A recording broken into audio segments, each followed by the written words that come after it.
Welcome to Tamil English corner. இன்றைக்கி வந்து 30 days spoken English சேலஞ்சில் நம்ம டே 3ல் வந்து இருக்கோம். ஆல்ரெடி டே 1 டே 2ல் வந்து லைட்டாக கொஞ்சம் வேர்ப்ஸ் பற்றி பார்த்தோம், நவுன் பற்றி நல்லா தெளிவாகவே பார்த்துட்டோம் டே 2ல். அதெல்லாம் பார்க்காதவங்க மறக்காமல் பார்த்துட்டு வந்துடுங்க. டெய்லி கண்டினியூஸ் சீரீஸை தான் பார்த்து தான் நம்மளுக்கு புரியும், அதனால் புரியாது. ஸோ அதனால் அதை முடிச்சுட்டு அப்புறமா இங்கே வாங்க. ஏன்னா நம்ம டே 2லேருந்து பேசிக்ஸ் ஆஃப் கிராமர் நம்ம ஸ்டார்ட் பண்ணிட்டோம். வேர்ப் வந்து ஃபுல்லாக பார்த்துக்கலாம் அப்படின்னு சொல்லிட்டு டே 2லேருந்தே நம்ம பார்ட்ஸ் ஆஃப் ஸ்பீச் வந்து பார்த்துட்ருக்கோம். அதில் வந்து இன்றைக்கி பார்ட்ஸ் ஆஃப் ஸ்பீச்சில் செகண்ட் வீடியோ, ஸ்போக்கன் இங்கிலீஷில் தேர்ட் வீடியோ. ஓகேவா? ஸோ இன்றைக்கி என்ன பார்க்க போகிறோம் அப்படின்னா ப்ரொனவுன் பற்றி பார்க்க போகிறோம். நேம்லேயே இருக்குது நவுன், ப்ரொனவுன் அப்படின்னு சொல்லிட்டு. அப்போது கண்டிப்பாக அது நவுனுக்கு ரிலேட்டடாக இருக்கிற ஏதோ ஒரு விஷயந்தான். ஓகே, நவுன்னா நம்மளுக்கு என்னென்னு தெரியும், நேம், பிளேஸ், திங்ஸ். இதை பற்றி நம்ம தெளிவாகவே பார்த்துட்டோம். ஓகேவா? இப்போ இருந்தாலும் சின்னதாக ஒரு ரீகேப் பண்ணிக்கலாம். நவுன் அப்படின்னா நேம், பிளேஸ், திங்ஸ். நேம்னா ஏதாவது ஒரு பேர், ராஜா, கார்த்திக், ராம் அப்படி மாதிரி. பிளேஸ்னால் லண்டன், சென்னை அது மாதிரி. திங்ஸ்னால் பேப்பர், பால், பாக்ஸு, இதெல்லாம் தான். ஓகேவா? இப்போ ஒரு 4 சென்டென்சஸ்.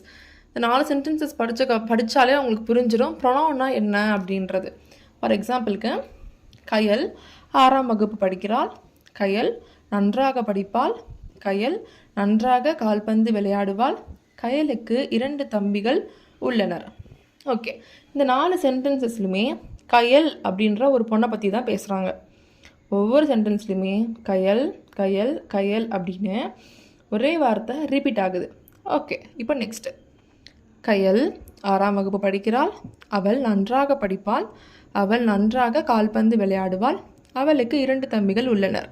ஸோ இந்த இடத்துல கயல் அப்படின்ற அந்த பொண்ணோட பேர் ரிப்பீட் ஆகலை, அடுத்தடுத்து வரல, தொடர்ந்து அதே பேர் வரல. அதுக்கு பதிலாக என்ன வந்திருக்கு, அவள் அப்படின்ற வந்திருக்கு.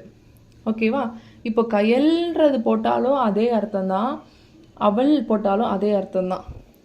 கயலுக்கு 2 தம்பிகள் உள்ளனர், அவளுக்கு 2 தம்பிகள் உள்ளனர், ரெண்டுமே என்ன அர்த்தம், ஒரே அர்த்தம்தான். இது ஏன் நம்ம கயல் அப்படின்ற ஒரு வார்த்தை யூஸ் பண்ணாமல் அவள் அப்படின்ற யூஸ் பண்ணியிருக்கோன்னா, ப்ரொனவுன் என்ன அப்படின்னா ஒரே சொல் திருப்பி திருப்பி வரக்கூடாது. ஓகேங்களா? அந்த அவசியத்தை குறைக்கணும். அதே மாதிரி வாக்கியங்கள் எளிதாக இருக்கணும். ஒரு வாட்டியும் போய் கயல் கயல் கயல்னு சொன்னதையே திருப்பி சொல்லாமல் அவள், அது, அவர்கள் அப்படின்னு சொல்கிறதுக்காக தான் ப்ரொனவுன் நம்ம யூஸ் பண்ணுவோம். Okay, avoiding repetition and making sentences smoother, இந்த பர்பஸ்க்கு தான் ப்ரொனவுன் பார்ப்போம். ஓகே, இப்போ சென்டென்சஸ் பார்த்தோம்னா உங்களுக்கு ஈஸியாகவே புரிஞ்சிடும். ஓகே, அதுக்கு முன்னாடி வந்து இந்த ப்ரொனவுனில் நிறைய டைப்ஸ் இருக்குது. பேசிக்காக உங்களுக்கு வந்து இங்கிலீஷ் பேசணுன்னா இந்த 2 ப்ரொனவுன் தான் ரொம்ப ரொம்ப இம்பார்ட்டண்ட். ஒன்று வந்து சப்ஜெக்டிவ் ப்ரொனவுன், இன்னொன்று வந்து சப்ஜெக்ட் ப்ரொனவுன், நெக்ஸ்ட் ஒன் வந்து ஆப்ஜெக்ட் ப்ரொனவுன். ஓகே, இப்போ சென்டென்ஸ் எடுத்துக்கலாம். Rani will meet Raja. Okay, subject வந்து இதில் யார், ராணி. ஆப்ஜெக்ட்ங்கிறது யார், ராஜா. நடுவில் மீட் அப்படிங்கிறது தான் வேர்ப். இந்த சப்ஜெக்ட் ஆப்ஜெக்ட் வேர்ப்லாம் ஃபஸ்ட்டு வீடியோவில் பார்த்துருக்கோம் தெளிவாக, அதில் போய் பாருங்கள். இங்கே சின்னதாக தான் நான் சொல்கிறேன். ஓகே, சப்ஜெக்ட் ஆப்ஜெக்ட் இது ரெண்டுமே குழப்பம். இந்த ப்ரொனவுனை தூக்கி எங்கடா போடுறது அப்படின்னு ஒரு குழப்பம் வரும். அப்போ இதுக்கு கண்டிப்பாக ட்ரிக்ஸ் இருக்குமா? ஓகே, இந்த பாருங்களேன், சென்டென்சஸ் பாருங்களேன். ராணி வில் மீட் ராஜா அப்படின்னு இருக்கியா, இதில் சப்ஜெக்ட் எப்பயுமே ஃபஸ்ட்டில் தான் வரும். இங்கே யார் ஃபஸ்ட்டு இருக்கா, ராணி இருக்காங்களா, ராஜா இருக்காங்களா? ராணி தானே இருக்காங்க. அப்போ ராணி தான் இங்கே யார், சப்ஜெக்ட். சப்ஜெக்ட் எப்போயுமே ஃபஸ்ட்டில் தான் வரும். ஓகே, ஆப்ஜெக்ட் எப்போயுமே லாஸ்ட்டில் வரும். அப்போ லாஸ்ட்டில் யார் இருக்கா, ராணி இருக்காங்களா, ராஜா இருக்காங்களா? ராஜா தானே இருக்காங்க. அப்போ இங்கே ராஜா தான் யார், ஆப்ஜெக்ட். ஓகே, வேர்ப் அப்படிங்கிறது நடுவில் இருக்க ஒரு ஆக்ஷன், அதாவது வந்து ஒரு ஆக்ஷன் நடக்கும். பாடுறது, பேசுறது, ஓடுறது, குதிக்கிறது, இது மாதிரி இருக்கும். இங்கே மீட் பண்ணுறது அப்படின்னு சொல்லிட்டு ஒரு நிகழ்வு இருக்குது. அப்போது மீட் அப்படிங்கிறதா என்னது, வேர்ப். அப்போது ஆப்ஜெக்ட்டுக்கு மட்டும் 2 க்ளூ. ஓகேவா? ஆப்ஜெக்ட் ப்ரொனவுன் வந்து எப்பயுமே 2 இடத்துல வரும். ஒன்று லாஸ்ட்டாக இருக்கிறது ஆப்ஜெக்ட் ப்ரொனவுன் அப்படி சொல்லலாம். அப்படி இல்லைன்னா வேர்புக்கு அடுத்ததாக வரும். இப்போ இங்கே மீட் அப்படிங்கிறது வேர்பா, வேர்புக்கு அடுத்தது தானே ராஜா வந்திருக்கு. அப்போது இந்த இடத்துல ராஜா அப்படிங்கிறது ஆப்ஜெக்ட். ஓகேவா? ஓகே, இப்போ நமக்கு சப்ஜெக்ட் தெரியும், ஆப்ஜெக்ட் தெரியும், வேர்ப் தெரியும். இதை பற்றி ஃபுல்லாக நம்மளுக்கு தெரிஞ்சுக்கணும் அப்படின்னா ஃபஸ்ட்டு வீடியோவே பார்த்துட்டு வந்துடுங்க. ஓகே, இப்போ சப்ஜெக்ட் ப்ரோனவுன் பற்றி பார்க்கலாமா? ஐ நான், யூ நீ நீங்கள், ஷீ அவள், ஹி அவன், இட் அது, தே அவர்கள், வி நாங்கள். ஓகேவா? ஸோ இப்போ ஒவ்வொன்றா பார்க்கலாம். நம்ம எக்ஸாம்பிள் சென்டென்சஸ் பாருங்கள். நான் தமிழில் கொடுக்குறப்ப அது இங்கிலீஷில் என்ன வரும் அப்படிங்கிறத அந்த டேபிளை பார்த்து எழுத ட்ரை பண்ணுங்கள். அப்போ தான் உங்களுக்கு வந்து ஈஸியாக அண்டர்ஸ்டாண்ட் ஆகும். ஃபஸ்ட்டு கொஷின், நான் கடைக்கு சென்று கொண்டிருக்கிறேன் அப்படின்னு சொல்கிறாங்க. நான் அப்படின்னா என்ன வரணும்? ஐ கண்டிப்பாக வரணுமா? அப்போ ஆன்சர் என்ன? ஐ am going to the store. இங்கே ஏன் ஆம் போட்டிருக்கோம் அப்படிங்கிறத நீங்கள் ஃபஸ்ட் வீடியோ பார்த்தாலே உங்களுக்கு புரிஞ்சிருக்கும். பி வேர்ப்ஸு அது ஓகே. இப்போ இந்த இடத்துல ஐ அப்படிங்கிறது என்னது? நான் அப்படிங்கிறத இண்டிகேட் பண்ணுது. ஓகே, நெக்ஸ்ட்டு, அவள் பள்ளி மாணவி. அவள் அப்படின்னு என்ன வரணும்? ஷீ வரணும். அப்போ ஆன்சர் தெரியுமா உங்களுக்கு? She is a school student. Okay, next, அவர்கள் ஒரு படத்தை பார்க்கிறார்கள். அவர்கள்லாம் என்ன வரணும்? அந்த டேபிள் பாருங்களேன். அவர்களுக்கு என்ன இருக்குது? தேன்னு இருக்குது. அப்போ கண்டிப்பாக என்ன வரும்? தே தான் வரும். தே ஆர் வாட்சிங் அ மூவி. ஓகேவா? இப்போ உங்களுக்கு பேசிக்காக ஒரு ஐடியா கிடச்சிருச்சா? எந்த இடத்துல வந்து ஷீ போடணும், தே போடணும் அப்படிங்கிறது? ஓகே. ஸோ இதே மாதிரி சென்டென்சஸ் ப்ராக்டிஸ் ஷீட் வந்து நான் உங்களுக்கு டிஸ்கிரிப்ஷனில் நாளைக்கு தரேன். நீங்கள் அதை வச்சு ப்ராக்டிஸ் பண்ணிக்கோங்க. ஓகேங்களா? ஓகே, சப்ஜெக்ட் ப்ரொனவுன் முடிச்சிட்டோம். இப்போ நம்ம ஆப்ஜெக்ட் ப்ரொனவுன் வரலாம். ஓகேவா? காலையில் 9 மணிக்கு ஸ்கூல் அப்படின்னா நான் ஸ்கூல் 9 மணிக்கு அப்படி சொல்லுவோமா? நோ. எப்படி சொல்லுவோம்? எனக்கு ஸ்கூல் 9 மணிக்கு. ஓகேவா? அப்போ என்ன மாறுது அந்த இடத்துல? ஐ அப்படிங்கிறது நீயா மாறுது. நான் சொல்லிக்கிட்டு இருந்த இடத்துல நம்ம என்ன பண்ணுறோம்? இப்போ இந்த இடத்துல எனக்கு, என்னை அப்படின்னு சொல்கிறோம். எப்போ உங்களை வந்து நீங்கள் ஆப்ஜெக்டாக கன்சிடர் பண்ணுறீங்க, அவங்கள ஆப்ஜெக்டாக கன்சிடர் பண்ணுறீங்களோ அப்போ என்ன ஆகும்? இந்த வார்த்தைகள் மாறும். ஐ அப்படிங்கிறது நீயாக மாறிடும். ஓகே, யூ அப்படிங்கிறது உங்களை, நீங்கள்னு இருந்துச்சா அது என்ன மாறிடும்? உங்களைன்னு மாறிடும். ஷீ இருந்தது ஹர்ரா மாறிடும். ஹிம்னா பாய், அவனை, அவனுக்கு. இட்டுனா அதை. அஸ், வி பார்த்தோம்ல நம்ம ஆல்ரெடி. வீணா என்ன பார்த்தோம்னா நாங்கள்னு பார்த்தோம். இந்த இடத்துல அஸ்ஸா மாறிடும், அதாவது எங்களை அப்படின்னு மாறிடும். தே பார்த்தோமா அவர்கள் அப்படின்ட்டு இங்கே என்ன மாறிடும்? அவர்களை அப்படின்னு மாறும். இது புரியலனாலும் ஒரு பிரச்சனை இல்லை. நம்ம சென்டென்சஸ் பார்த்தோம்னா எதுக்கு எதை போடணும் அப்படிங்கிறத புரிஞ்சுக்குவோம். ஓகே, இப்போ ஃபஸ்ட்டு எக்ஸாம்பிள், ஆசிரியர் எனக்கு ஒரு புத்தகம் கொடுத்தார். ஓகேவா? அப்போது எனக்கு அப்படின்னு என்ன வரணும்? மீ அப்படிங்கிறது வரணும். இப்போ நீங்கள் என்ன பண்ணுங்கள்? இங்கிலீஷில் கொடுக்கறதுக்கு முன்னாடி சென்டென்சஸ் ஃபார்ம் பண்ணுங்கள். ஆசிரியர் அப்படின்னு என்ன வரணும்? டீச்சர் அப்படின்னு வரணும். புத்தகம் அப்படின்னா புக்குன்னு அர்த்தம். எனக்கு அப்படின்னா மீ அப்படிங்கிறது பார்த்துட்டோம். கொடுக்கறதுனா என்ன? கேவ் அப்படின்னு பார்த்துட்டோம். கேவ் நம்மளுக்கே தெரியும் வேர்பு. அப்போ இங்கே என்ன வரணும்? The teacher gave me a book. Teacher எனக்கு ஒரு புக்கு கொடுத்தாங்க. ஓகேவா? புரியுதா? சப்ஜெக்ட் ஆப்ஜெக்ட் புரிஞ்சாதான் இது புரியும். அதனால தான் ஃபஸ்ட்டு வீடியோ பார்த்துட்டு அப்படியே பேசிக்காக வாங்கன்னு சொல்கிறது. ஓகே, நெக்ஸ்ட்டு, நீங்கள் அவருக்கு உதவ முடியுமா? நீங்கள் அவளுக்கு உதவ முடியுமா? அவளுக்கு அப்படின்னு என்ன வரணும்? ஹர் அப்படின்னு வரணும். ஓகேவா? அப்போது can you help her, can you help her. இதுலேயே நல்லா தெரிஞ்சுக்கோ. 2 சென்டென்ஸ்லேயுமே நல்லா பார்த்துக்கோங்க. மீயாக இருக்கட்டும் ஹர்ராக இருக்கட்டும், ஆஃப்டர் வேர்பு தான் வந்திருக்கு. ஆஃப்டர் வேர்ப் தான் என்ன வர சொல்லியிருக்கோம்? நம்ம ஆப்ஜெக்ட் வர சொல்லியிருக்கோம். 2 இதுலேயுமே ஹெல்ப்புங்கிறதும் சரி கேவுங்கிறது சரி வேர்புக்கு அப்புறம் தான் என்ன வந்திருக்கு? ப்ரொனவுன் வந்திருக்கு. ஓகே, நெக்ஸ்ட்டு, ராம் அவர்களை பூங்காவில் பார்த்தான். அவர்களைன்னு என்ன வரணும்? தெம் பார்த்துட்டோம். அப்போது Ram saw them at the park. இப்போ புரியுதா? சானா என்னது? பார்க்குறது. அது வேர்புக்கு அப்புறம் வந்திருக்கு பாருங்கள். ராம்ங்கிறது சப்ஜெக்ட், சாங்கிறது வேர்பு, அந்த ஆப்ஜெக்ட் வந்து என்ன வந்திருக்கு, தெம் வந்திருக்கு. இப்படி தான் சென்டென்சஸ் ஃபார்ம் பண்ணணும். நீங்கள் ரிப்பீட்டடாக இதையே நீங்கள் ஃபாலோ பண்ணிட்டு இருந்தீங்கன்னா உங்களுக்கு ஆட்டோமேட்டிக்காக வந்துடும். ஓகே, இப்போது நம்ம பேசிக்காக ஒரு ப்ராக்டிஸ் எக்ஸாம்பிள் வச்சுக்கலாம், அப்போ தான் உங்களுக்கு புரியும். ஓகே, இப்போ வந்து நம்ம சப்ஜெக்ட் ப்ரொனவுன்ஸில் சில கொஷின்ஸ்லாம் பார்க்கலாம், அப்போ தான் உங்களுக்கு புரியும். கமல் சினிமாவுக்கு சென்றான் அப்படின்னு இருக்கு. அப்போது கமல் அப்படிங்கிறதுக்கு பதிலாக என்ன ப்ரொனவுன் யூஸ் பண்ணலாம்?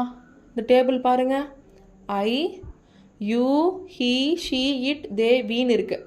கமல் அப்படிங்கிறது ஒரே ஒரு பையன், ஆணை குறிக்குது. அப்போ இதில் எது வரும் அப்படிங்கிறத கமெண்ட் பண்ணுங்கள். ஓகே, இப்போ இங்கிலீஷில் பார்க்கலாம். Kamal went to cinema. அப்போது I, you, she, he, it, they, we இதில் எது வரும் அப்படிங்கிறத கமெண்ட் பண்ணுங்கள். நெக்ஸ்ட்டு, கமல் அப்படிங்கிறது ஆணாக இருந்தது, இப்போ கமலி அப்படின்னு ஒரு கேர்ளாக மாறிடுச்சு. அப்போது கமலி சினிமாவுக்கு சென்றால்னா என்ன போட்டோம்னா சினிமாவுக்கு சென்றால்னு ப்ரொனவுனில் சொல்லலாம். கவனிங்க, அந்த இடத்துல ஆண்கிறதுனால இன்னொரு வார்த்தை வரும், இந்த இடத்துல கேர்ள் அப்படிங்கிறதுனால வேற ஒரு வார்த்தை யூஸ் பண்ணுவோம். அது என்னன்னு கரெக்டாக போடுங்க. Kamali when to cinema. அப்போ கமலிக்கு பதிலாக என்ன ப்ரொனவுன் யூஸ் பண்ணலாம் அப்படிங்கிறத சென்டென்ஸ் அப்படியே ஃப்ரேம் பண்ணி கீழே கமெண்ட் பண்ணுங்கள். Kamali, Das, Priya when to cinema அப்படின்னு இருக்கு. கமலி, தாஸ், பிரியா சினிமாவுக்கு சென்றார்கள் அப்படின்னு இருக்குது. அப்போ இங்கே நிறைய பேர் இருக்காங்க. நம்ம ஆல்ரெடி நல்லா பார்த்தோம், ஒருத்தரை மட்டும் சொல்கிற மாதிரி இருந்தால் ஹீன்னு போடணும், ஒருத்தியை மட்டும் சொல்கிற மாதிரி இருந்தால் ஷீ போடணும், நிறைய பேர் இருந்தாங்கன்னா என்ன போடணும் அப்படின்னு சொல்லி நான் சொன்னேன். இப்போ நீங்கள் எதை என் தமிழ்லேயும் கொடுத்துருக்கேன், இங்கிலீஷ்லேயும் கொடுத்துருக்கேன் அப்படின்னா நீங்கள் தமிழ் வார்த்தை இங்கே எடுத்து போட்டால் தான் அதுக்கு தமிழ் வார்த்தைக்கு என்ன நிகராக இருக்கோ அந்த வார்த்தையை இதில் போடுறதுக்கு உங்களுக்கு ஈஸியாக இருக்கும். ஓகேவா? இந்த இடத்துல என்ன வார்த்தை போட்டால் கரெக்டாக இருக்குன்னு பாருங்கள். அவள் சினிமாவுக்கு சென்றார்களா, அது சினிமாவுக்கு சென்றார்களா, என்ன வரும்னு பார்த்தீங்கன்னா அதுக்கு நேராக என்ன வார்த்தை இருக்கோ அந்த வார்த்தை தான் இங்கிலீஷ்க்கு ஆன்சராக இருக்கும். ஓகேவா? நெக்ஸ்ட்டு, நானும் தாஸும் சினிமாவுக்கு சென்றோம் அப்படின்னு இருக்கு. இங்கே நல்லா கவனிச்சுக்கோங்க, தே, வி இந்த ரெண்டு வார்த்தை தான் ரொம்ப ரொம்ப கரெக்டாக குழப்பும். ஓகேங்களா? எப்பயுமே நிறைய பேர் இருந்து இன்னொருத்தங்களை பார்த்து சொல்கிறோம், அவங்கெல்லாம் சினிமாவுக்கு போனாங்க அப்படின்றப்போ தே யூஸ் பண்ணணும். நாங்கள்லாம் போனோம் அப்படின்னு சொல்லி என்னையும் சேர்த்து இன்க்ளூட் பண்ணுறப்ப, ஓகேங்களா? இப்போ நான் வந்து உங்களெல்லாம் பார்த்து இவங்கெல்லாம் சினிமாவுக்கு போகிறாங்க, அவங்க எல்லாம் சினிமாவுக்கு போகிறாங்க அப்படின்னு சொன்னோம்னா நான் என்ன யூஸ் பண்ணுவேன்? தே அப்படிங்கிறது யூஸ் பண்ணுவேன். இதே நானும் உங்களோட வந்தேன் அப்படின்னா நீங்கள் வேற யாராவது என்கிட்ட கேட்குறப்ப என்ன சொல்லுவேன்? நாங்கள்லாம் போனோம் அப்படின்னு சொல்கிறது. அதாவது சொல்கிறவங்களும் இன்க்ளூட் ஆகிருந்தால் வி போடணும், இல்லை அவங்கள விட்டுட்டு மற்றவங்களாம் போனாங்கன்னா தே அப்படிங்கிறது யூஸ் பண்ணணும். ஓகேவா? நல்லா புரிஞ்சுக்கோங்க. நீங்களாம் சினிமாவுக்கு போனீங்கன்னா அவங்கெல்லாம் சினிமாவுக்கு போனாங்கப்பா அப்படின்னு நான் என் ஃப்ரெண்டுகிட்ட சொல்கிறேன். இதே நானும் உங்களோட சேர்ந்து வந்துட்டேன் அப்படின்னா என் ஃப்ரெண்டுகிட்ட கேட்குறப்போ நாங்கள்லாம் சினிமாவுக்கு போனோம் அப்படின்னு சொல்லுவேன். தேவும் வியும் குழப்பிக்காமல் நல்லா பார்த்துக்கோங்க. ஓகே, இப்போ வந்து ஆப்ஜெக்ட் ப்ரொனவுன் அந்த ஒரு எக்ஸாம்பிள்ஸ்லாம் பார்க்கலாம். இப்போ சப்ஜெக்ட் ப்ரொனவுன் உங்களுக்கு ஓரளவுக்கு ஐடியா வந்திருக்குமா? சப்ஜெக்ட் ப்ரொனவுன்னாலே சென்டென்சஸோட ஃபஸ்ட்டில் தான் வந்திருக்கும். இப்போ ஆப்ஜெக்ட் ப்ரொனவுன் எங்கே வரும்? ஒன்று வேர்புக்கு அடுத்து வரும், அப்படி இல்லைன்னா கடைசியாக வரும். ஃபஸ்ட் சென்டென்சஸ் பார்க்கலாமா? நான் கமலுக்கு புத்தகம் கொடுத்தேன் அப்படின்னு இருக்கு. I gave Kamal a book. இந்த இடத்துல கமல் அப்படிங்கிறது யார்? ஒரு பையன். அப்போது நான் கமலுக்கு கொடுத்தேன் அப்படின்னா கமல் வந்து ஹிம் வருமா, ஹர் வருமா, யூ வருமா அப்படிங்கிறத பாருங்கள். முதல்ல தமிழ் வார்த்தையை வந்து எடுத்து அந்த தமிழோட ஃபில் இந்த பிளாக்ஸை ஃபில் பண்ணிவிட்டு அப்புறமா இங்கிலீஷில் ஃபில் பண்ணிங்கன்னா உங்களுக்கு ஈஸியாக இருக்கும். Okay, next, I gave Kamali a book. நான் கமலிக்கு புத்தகம் கொடுத்தேன் அப்படின்னு இருக்கு. இப்போ கமலிக்கு பதிலாக என்ன போடலாம்? ப்ரொனவுன் உங்களை, அவளுக்கு, அவனை, அவனுக்கு எது வரும் அப்படிங்கிறத போடுங்க. ஓகேவா? நெக்ஸ்ட், நான் கமலி, தாஸ் மற்றும் ராணிக்கு புத்தகம் கொடுத்தேன். இங்கே 3 பேர் இருக்காங்க. 3 பேர்த்துக்கும் நான் வந்து புக்கு கொடுத்துருக்கேன். அப்போ என்ன என்ன வரும் இங்கே? எங்களை, அவர்களை, உங்களை எது வரும் அப்படிங்கிறத தமிழில் ஃபில் பண்ணிவிட்டு அப்படி இங்கே இங்கிலீஷ்க்கு வாங்க.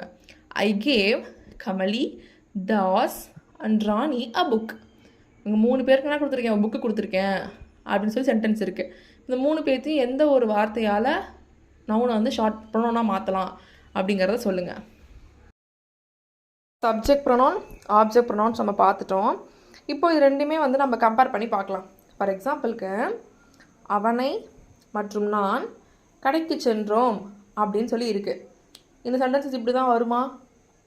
தப்பு. தமிழில் இருக்கிறனால நம்ம தப்பை ஈஸியாக கண்டுபிடிச்சிட்டோம். பட் ஆனால் இங்கிலீஷில் இருந்துச்சுன்னா நம்ம ஏதோ ஒரு இதெல்லாம் கரெக்டாக தான் இருக்குது அப்படின்னு நினச்சிருவோம். ஃபார் எக்ஸாம்பிளுக்கு him and I went to the store. ஆமாம், அவனை அப்படின்னா ஹிம் தான், நான் அப்படின்னா ஐ தான், அப்போ கரெக்டாக தானே இருக்குது அப்படின்னு நம்ம நினச்சிருவோம். ஆனால் இது கரெக்ட் கிடையாது.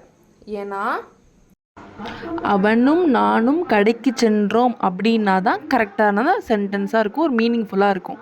அவனை மற்றும் நான் அப்படிங்கிறது வரக்கூடாது. ஓகேவா? அப்போ இந்த இடத்துல என்ன வரணும்?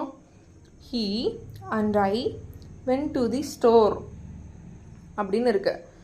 இது கரெக்ட் சென்டென்ஸா? கரெக்ட். நானும் அப்படிங்கிறதுக்கு ஐ, அவனும் அப்படிங்கிறதுக்கு என்ன வரணும்? இங்கே இடத்துல ஹீ தான் வரணும். ஓகேவா? அவனை, அவனுக்கு அப்படின்னா தான் ஹிம் போடணும். இப்போ இந்த இடத்துல என்ன போடக்கூடாது? ஹிம் போடக்கூடாது, ஹீ போடலாம்.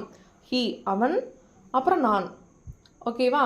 ஹிம்னு போட்டோம்னா அவனைன்னு மாறிடும். அவனை அப்படின்னு சென்டென்ஸில் வரக்கூடாது. அப்போ இந்த இடத்துல அவனும் நானும் போனோம் அப்படிங்கிறதுக்கு என்ன சொல்லலாம்? நம்ம ஹீ அண்ட் ஐ அப்படின்னு சொல்லலாம். நானும் அவனும் அப்படின்னா ஐ அண்ட் ஹீ.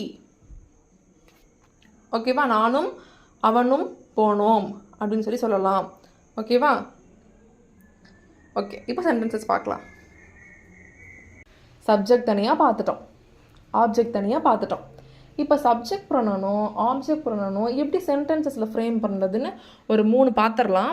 அதுக்கப்புறம் ப்ராக்டிஸ் ஷீட்டில் வந்து நான் ஒரு 15 தரேன். அதில் நீங்கள் வந்து ஒர்க் அவுட் பண்ணி பார்த்துக்கோங்க. ஓகேவா? இல்லைன்னா நம்ம டெய்லியும் ஒரு ப்ரொனவுன் சேர்த்து, அதாவது subject pronoun plus object pronoun சேர்த்து ஒரு சென்டென்சஸ் வந்து நான் உங்களுக்கு ஷார்ட்ஸாக கூட போட்டு விட்றேன். Okay, first one. அவள் நேற்று என்னை அழைத்தாள்.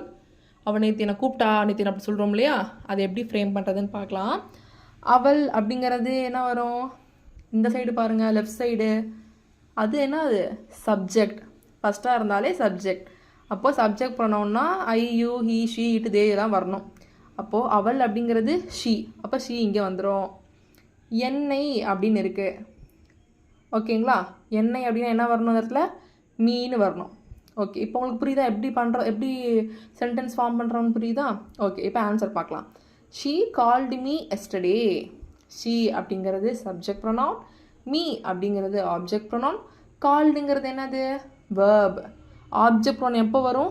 வேர்புக்கு அப்புறம் தான் வரும். ஓகேவா? கரெக்டாக இப்போ புரியுதா? நெக்ஸ்ட்டு, அவர்கள் எங்களை விருந்துக்கு அழைத்தனர் அப்படின்னு இருக்கு. அவர்கள்லாம் என்ன வரணும்? தே. லெஃப்ட் சைடில் இருந்து தே எடுத்துக்கோங்க. எங்களை அப்படின்னா என்ன வரணும்? அஸ் அப்படிங்கிறது வரணும். ஓகேவா? இப்போ ஆன்சர் பார்க்கலாமா? They invited us to the party. புரியுதுங்களா? They invited us to the party. தேங்கிறது சப்ஜெக்ட் ப்ரொனவுன், இன்வைட்டட் அப்படிங்கிறது வி வேர்பு, அஸ் அப்படிங்கிறது ஆப்ஜெக்ட் ப்ரொனவுன். புரியுதா? நெக்ஸ்ட், அவன் அவளுக்கு ஒரு ரகசியம் சொன்னான் அப்படின்னு சொல்லிட்டு இருக்கு. அவன்னா என்ன வரணும்? ஹீ அப்படிங்கிறது வரணும். ஓகே, அப்போ அவனுக்கு வந்து ஹீ எடுத்துட்டோம் சப்ஜெக்ட் ப்ரொனவுனுக்கு. அவளுக்கு அப்படின்னா என்ன வரணும்? ஹர் வரணும். ஓகே, அப்போ என்ன வரணும்? He told her a secret. அவன் அப்படிங்கிறதுக்கு ஹீ, அவளுக்கு அப்படிங்கிறதுக்கு ஹர், டோல்டு சொன்னான்ங்கிறது என்னது? ஒரு வினையா? ஸோ அதனால் வேர்புக்கு என்ன போட்டிருக்கோம்? இங்கே டோல்டு போட்டிருக்கோம். He told her a secret. Okay, இவ்வளோ தான் வந்து ப்ரொனவுன். ஸோ வந்து இந்த ப்ரொனவுன்ஸ் இல்லாமல் நிறைய ப்ரொனவுன்ஸ் இருக்குது. அந்த ப்ரொனவுன்ஸை தனியாக ப்ரொனவுன்ஸ் அப்படின்ற ஒரு வீடியோவில் நம்ம வந்து ஃபுல்லாகவே பார்க்கலாம். பேசிக்காக ஸ்போக்கன் இங்கிலீஷில் தெரிஞ்சுக்க வேண்டியது சப்ஜெக்ட் ப்ரொனவுன், அப்புறம் object pronoun. Subject, object, verb, இது ஒரு கிளாரிஃபை உங்களுக்கு இருந்துச்சுன்னா சென்டென்சஸ் ஃபார்ம் பண்ணுறது ரொம்பவே ஈஸியாக இருக்கும். ஓகே ஃப்ரெண்ட்ஸ், இன்றைக்கி வந்து நம்ம டே 3யோட எண்டுக்கு வந்துட்டோம். ப்ராக்டிஸ் ஷீட்ஸ் நான் நாளைக்கு அப்லோட் பண்ணிடுறேன், டிஸ்கிரிப்ஷன் பாக்ஸில் இருக்கும். நீங்கள் அந்த சென்டென்சஸை நல்லா தமிழ்லேயும் இருக்கும், இங்கிலீஷ்லேயும் இருக்கும். சப்ஜெக்ட் ப்ரொனவுனும் ஆப்ஜெக்ட் ப்ரொனவுனும் எப்படி சென்டென்சஸில் இருக்குது அப்படிங்கிறத நீங்கள் ஃப்ரேம் பண்ணுங்கள். ஃப்ரேம் பண்ணால் தான் உங்களுக்கு வந்து ஈஸியாக இருக்கும். இதே மாதிரி நம்ம சேனலில் வந்து daily sentences, vocabulary, grammar tips, daily புதுசாக ஒரு வார்த்தை, எரர் கண்டுபிடி, ஸ்பீக்கிங் டெஸ்ட்டு, இது எல்லாமே இருக்குது. மறக்காமல் பாருங்கள். இந்த வீடியோ பிடிச்சிருந்துச்சுன்னா லைக் பண்ணுங்கள், உங்கள் ஃப்ரெண்ட்ஸுக்கும் ஷேர் பண்ணுங்கள். யாரெல்லாம் இங்கிலீஷ் கற்றுக்கணும்னு ஆசைப்பட்றாங்களோ அவங்கள்ட்ட எல்லாருமே சொல்லுங்கள். ஆன்சர்ஸ் எல்லாத்தையுமே கமெண்ட் பண்ணுங்கள். நெக்ஸ்ட் வீடியோவில் பார்க்கலாம். தேங்க்யூ. இன்னொரு விஷயம், மறக்காமல் சப்ஸ்கிரைப் பண்ணிக்கோங்க. தேங்க்யூ.